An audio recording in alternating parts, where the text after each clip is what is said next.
Whoa. Alright. It's time. Magma Hideout Maxie in Hell Room. This fight. I don't have a single thing that I can say about this fight that wouldn't get me hit with the demonetization if I had enough subscribers to earn money off this channel. And I want to keep my channel clean. I don't want to swear. Oh my god, this battle. I don't think I can be convinced there's a harder fight in this game. And if there is a harder fight in this game and we end up beating Maxie, then so help me for what is coming up later. This fight is absolutely atrocious. Maxie's team, his Pokemon are so fast, his Pokemon hit so hard. There's still the permanent Magma Storm that prevents you from switching out, and on top of all of it, he leads Groudon to set up permanent Sun.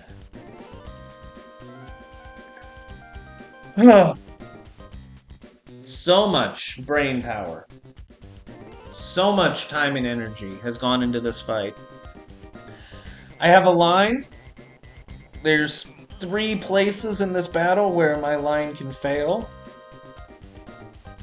4, no, actually 3, but one of them is, there's 2 things that can go wrong. There's 3 spots in this battle where we're taking a risk. All the risks are pretty unlikely, but there's still risks. And there is going to be death. There's going to be a lot of death. Enough moping. Enough feeling sorry for myself. Let's win this battle. Let's never see Team Magma or Maxie again until literally just a little bit later in the game after Tate and Liza. If I never see Team Magma again, I will be so happy. Oh, this fight broke me. Time to repay the favor.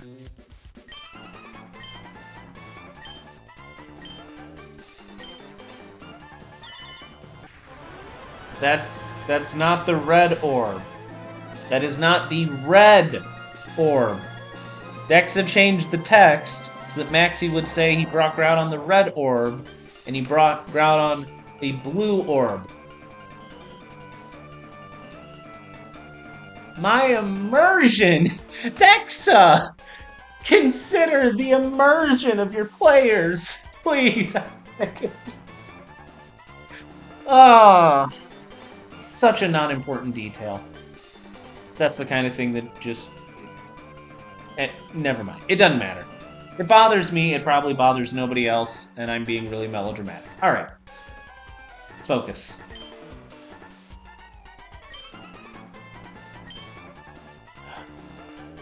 I really don't feel like a match for you in Groudon. Unfortunately, for me,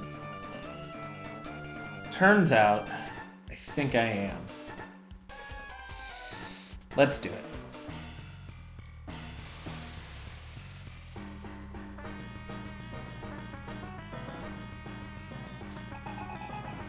You know, for a lot of other boss battles, I've been nervous, I've been scared. This one, I honestly don't really care if I win or lose, I just want it to be over.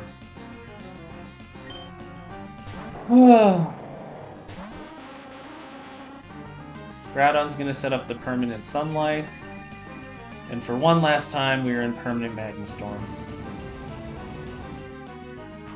Exeggutor outspeeds Groudon because Exeggutor has Chlorophyll, and because the sun is up, our speed stat is doubled. And with Leaf Storm, we always one-shot Groudon. The mighty Groudon. The Pokemon that terraformed the Earth. The Pokemon that created all of the land masses on Earth. Defeated by a tree. Yeah, I actually do kind of feel bad for Maxie. Because he went through all this trouble to resurrect Groudon. He built a fortress inside of a volcano. Put all of his men and women and subordinates and himself at risk just for Groudon to be instantly killed by what is in the game a 10-year-old with a tree. Oh, I love it. Alright. This is the high point of the battle. From here, things are gonna get really bad. This is always Tangrowth. Right. There were 3 Pokemon in my box that could handle Groudon. Exeggutor, Sceptile, and Electrode. I tried. I did every possible conceivable strategy I could come up with to figure out a way where I would have one of my powerful grass types one-shot Groudon, switch out with a Shed Shell, and not die that would lead to me winning. Or come back later in the fight, kill something else. I could not find anything. I could not, with my box, find a line where one of my grass types one-shots Groudon, uses a Shed Shell to escape, and I win. I could not do it. I could not find anything. I found a couple ways where I could switch out my grass type, bring it back later to sacrifice, but it just made things worse. And this is the reason we brought Exeggutor over Sceptile or Electrode. Because Electrode is really, really fast, it's got Volt Switch, it's got great utility. Sceptile is faster than Exeggutor if there's no sunlight, and if you pre-damage it into Overgrow, it hits harder. Exeggutor, you're gonna die here. Because of the 3 Pokemon that could take out Groudon, you are the most expendable. Exeggutor, I think you were the 3rd Pokemon I got in the game after Chimchar and Skitty. And I'll admit, I was not excited when I caught you. But you have actually been really solid. You've been a pretty strong Pokemon. I don't really have anything else to say other than see ya. This always kills, even from full health.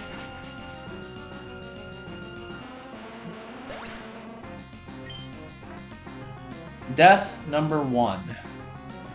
And there will be many, many more in this fight.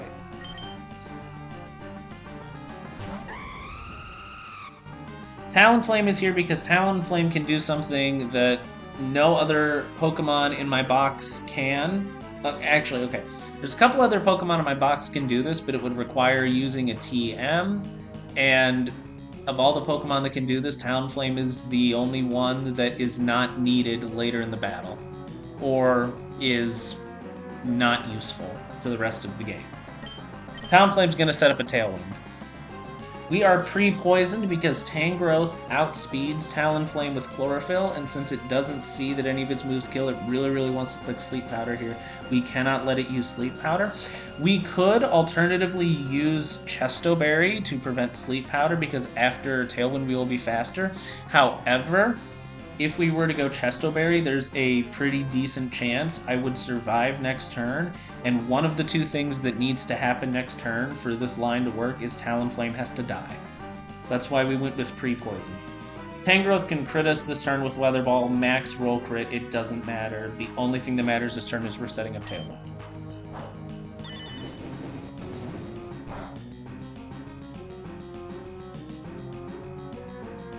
That was exactly a middle roll, 90 damage.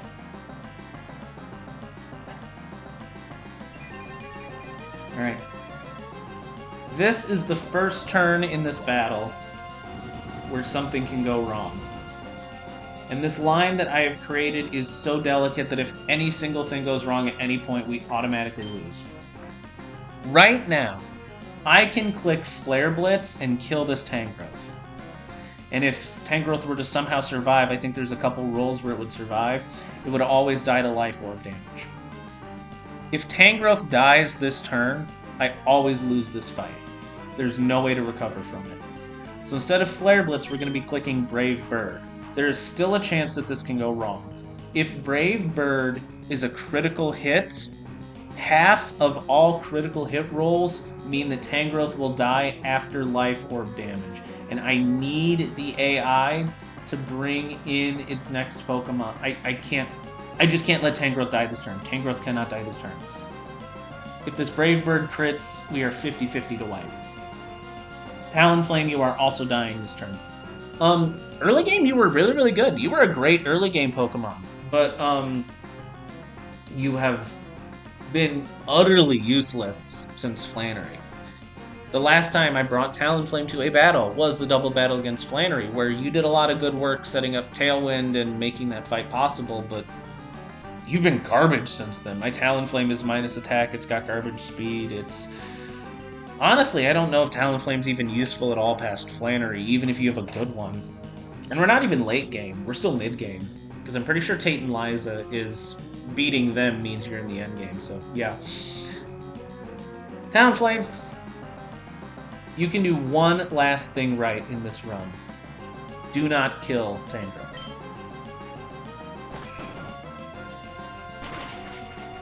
Excellent. Goodbye.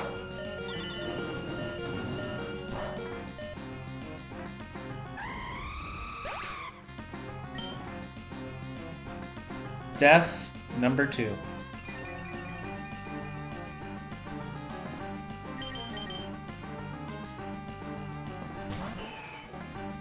Alright, this turn's really straightforward. Since Tailwind is up, Altaria outspeeds Tangrowth. We always kill with Dragon Pulse, we're not Mega Evolving.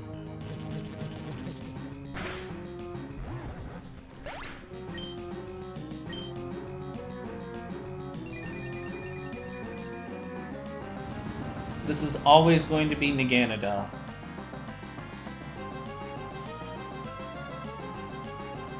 Yeah, there it is.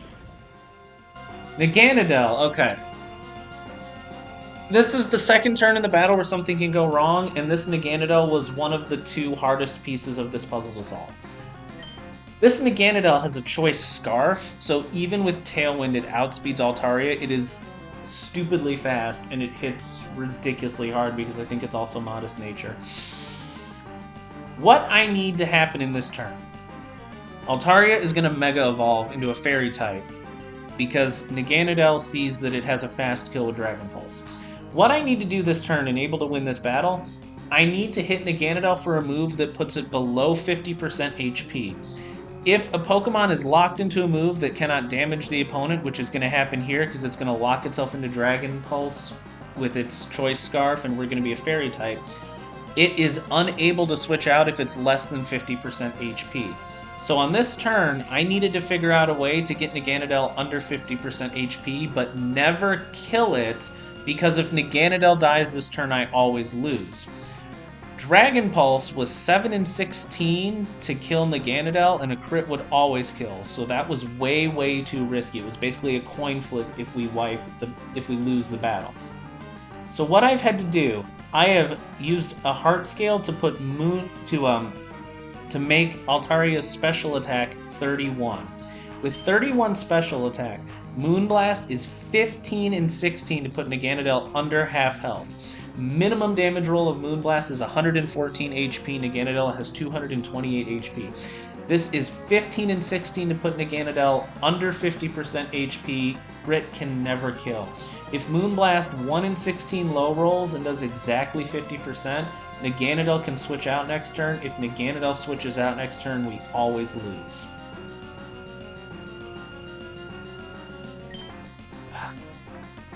Please go my way. I have grown extremely fond of Mega Altaria in this run. Come on. Pull through for me. Pull through! That is more than half! That is way more than half! Alright. Okay. Alright. Naganadel is locked into Dragon Pulse. Dragon Pulse does 0 damage. Naganadel cannot switch out because it has less than 50 HP. We always kill with Moonblast. Oh!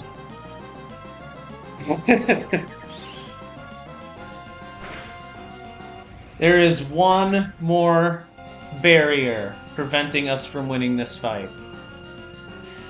Before I continue, I need to give a shout out. I need to give a shout out to the YouTube user Proto Warrior. Been watching my Run and Bun videos, been commenting on a couple. And on the video where I uploaded the fight against the 3 Magma Grunt trainers in Hell Room, the second fight, where the Jumpluff came out after the Turtonator jetpack, and I had no idea why, they commented on the video. They explained something about the AI I didn't understand, something that I never knew that made that make sense. But importantly, even more importantly than that for this fight, they told me that when the AI is calculating switch in, when it's seeing if its Pokemon one-shots yours or does more damage, the AI always only looks at max damage roll for all of its moves. I did not know that. I have been playing Run and Bun this entire point to here, working under the assumption that when AI is calculating damage of moves for switch in, that it randomly rolls one of the 16 damage rolls to compare. So this entire playthrough, whenever I'm trying to get a certain Pokemon to come in to see a kill on one of my Pokemon, I have been always getting my Pokemon to the point where they are dead to minimum roll, when apparently all you need to do is have them be dead to maximum roll. I never knew that, and I don't know how I've made it this far in the game without that knowledge. But now that we have this knowledge, right here, we're gonna be able to use it. Magma Storm is gonna take me down to exactly 120 HP. And at exactly 120 HP, should always be Garchomp. Fantastic! Okay. Tailwind has petered out. Garchomp is faster than me. Garchomp max roll Earthquake is 120. Here's the situation. There are 2 things that can go wrong. The first thing that can go wrong, if Garchomp clicks Earthquake and gets a 1 in 16 crit, or does not crit and then gets the 1 in 16 maximum roll, basically if Garchomp kills me before I am able to attack, I always lose. The second thing that can go wrong here is Garchomp is always dead to Moonblast crit. If Garchomp dies this turn, I also always lose. If Garchomp kills Altaria before Altaria attacks, I always lose. If Altaria kills Garchomp this turn, I always lose. The only way I can win this battle is if Altaria does not die before using Moonblast and does not kill Garchomp with Moonblast.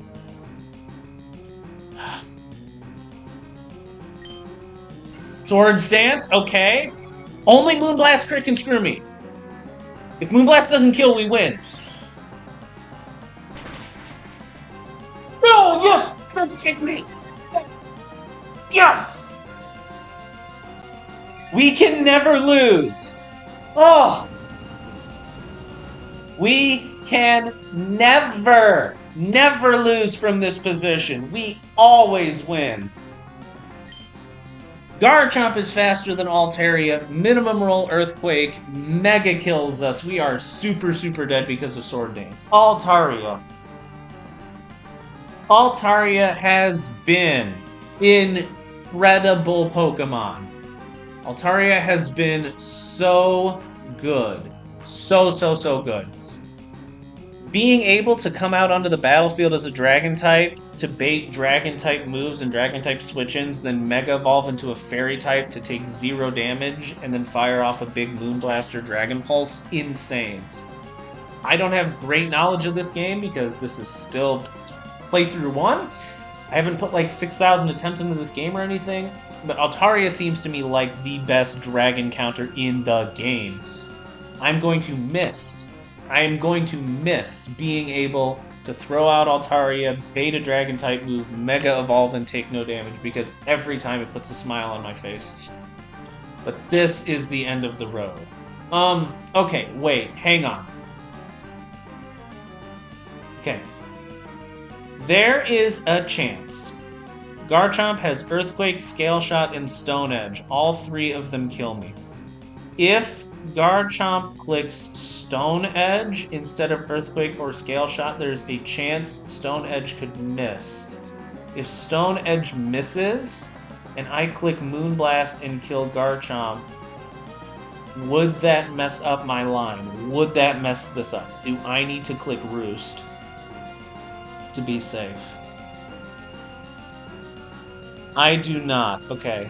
Because Mew and Houndoom both outspeed and one-shot me. Okay, so even if this is Stone Edge miss, and I kill with Moonblast, it's still always Mew coming out next. And that's all we need, is I need Mew to come out next. Okay. Okay, wait, hang on. If Mew is at full health against Honchkrow, that would actually be bad. Okay. Sorry, if Honchkrow's at full health against Mew, that could be bad. Okay. So I have to click Roost here, because if Garchomp clicks Stone Edge and misses, I could potentially be in trouble. If Honchkrow comes out into the battlefield with full health against Mew, that could lead to some problems. Okay. I'm glad I checked this. I did not even see that when I was putting this line together. I'm so glad that I just had that thought. Okay. Altaria, you are more than likely going to die this turn. It's 1 in 3 Stone Edge, and Stone Edge is 1 in 5 to miss, or is it 1 in 10? I know the accuracy's boosted in this game. Anyway. Altaria, you are the one death in this battle that is actually going to suck. Because like I said, not only are you a great Dragon-type counter, but Mega Altaria is the only Fairy-type Pokemon I have in my box. This is the death that hurts the most. Alright, there's Earthquake. Goodbye.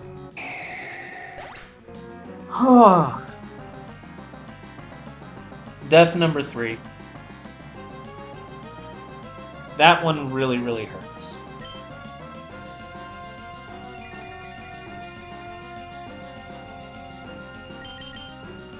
I know that I can never lose in this position, but Altaria's death still really, really hurts. Okay. Alright.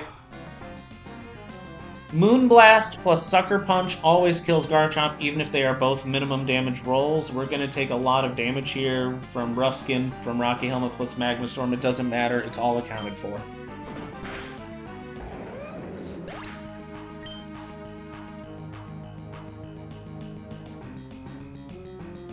Yep.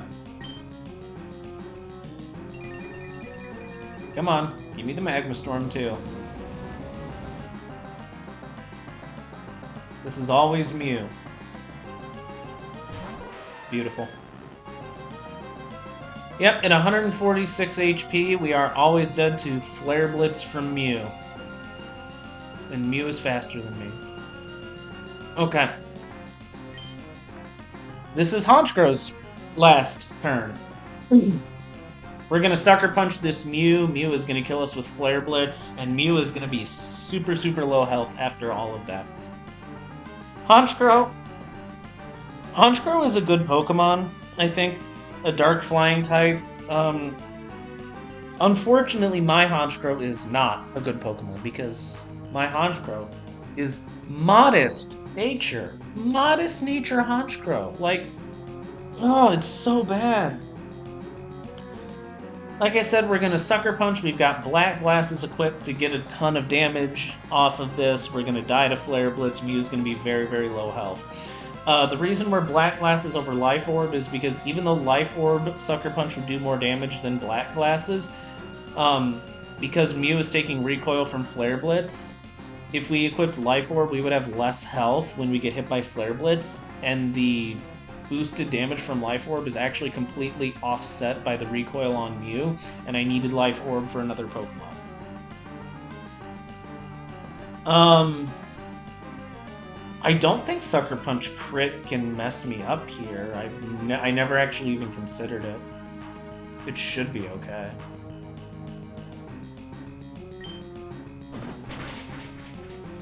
See ya, Honchkrow.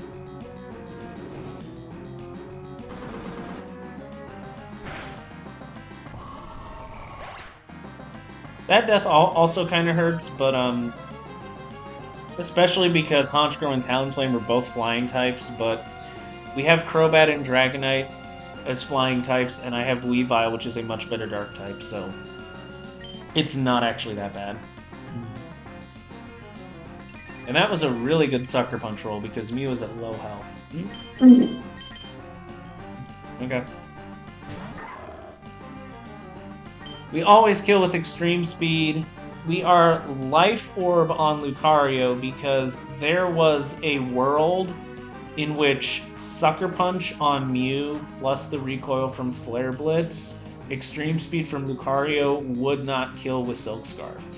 There's a reality where Sucker Punch was a minimum roll, and maximum roll extreme speed with a Silk Scarf would not be able to kill Mew because my Lucario is also not very good. So we have to go Life Orb on Lucario. But we always pick up the skill with extreme speed.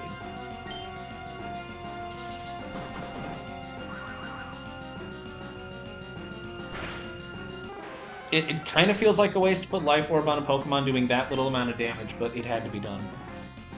I mean, in that situation, Silk Scarf would have been fine, but no unnecessary risk. Last Pokemon. Okay. We're gonna Vacuum Wave this Houndoom because we need to put a little bit of damage on this. We have Conkeldurr in the back. Conkeldurr is going to kill this Houndoom with Mach Punch. The reason that we need to kill this Houndoom with Mach Punch is because this Houndoom has Destiny Bond. And if we were in a situation where I had a Pokemon that could kill Houndoom, and Houndoom couldn't kill me because because it's faster, you know, like, let's say I brought Infernape, and Infernape can kill Houndoom, and Houndoom can't one-shot Infernape, it would just Destiny Bond and kill Infernape. So I had to figure out a way to kill this thing with priority moves. The only thing I have with any strong priority moves that does a lot of damage is Conkeldurr. Conkeldurr, Mach Punch, pre-burned, even with Life Orb, never would have killed Houndoom. I always needed Lucario to use Vacuum Wave to get some chip damage on here. We're going to click Vacuum Wave, and then we're going to die. Lucario. This death is hard for a personal reason because, I don't know why, but ever since I played Pokemon Platinum back in like 7,000 years ago, Lucario has been my favorite Pokemon ever since it came out. And Lucario in Run and Bun is pretty good.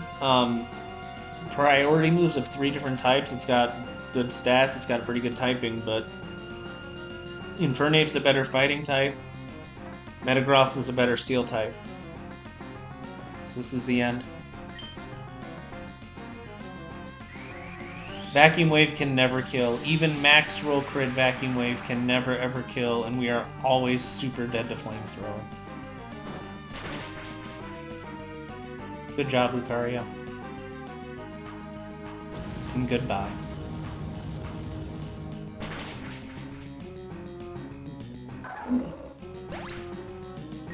Death number 5.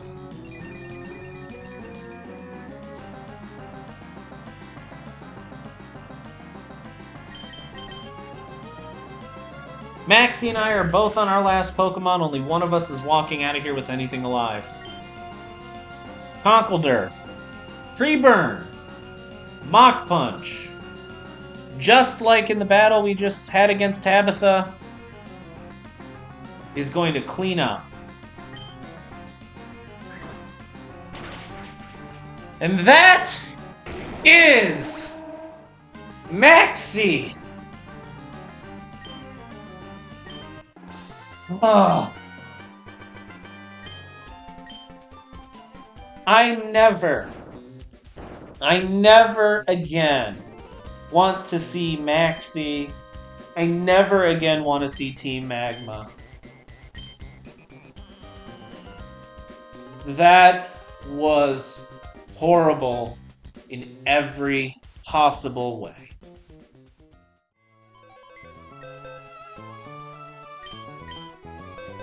Alright. Quick box update. Just so that we understand, despite the fact that I got past Maxie, how bad the situation is. Exeggutor, dead. Talonflame, dead. Altaria, dead. Honchkrow, dead. Lucario, dead. I have 29 deaths leaving Magma Hideout. And the only thing worse than the 29 deaths I have leading Magma Hideout is that this is all I have left. Conkeldurr and everything in this box. All I have left. I have 21 Pokemon left. It could be worse. Before I read that comment that gave me the idea for the Garchomp and I figured out a line, the first line and the only other way I had come up with to beat Maxie required me sacrificing Weavile, Infernape, Dragonite, and Golisopod. So it could be worse, because I could have lost all of those amazingly good Pokemon. But we now have to go to Aqua Hideout. And then we have Tate and Liza. And then we have Space Center. And minus one encounter and the gift Cobfu after Tate and Liza, this is all we have. I am taking a break from this game. I need it really badly. We're so dead, but I'm gonna see how far I can get this. Until next time.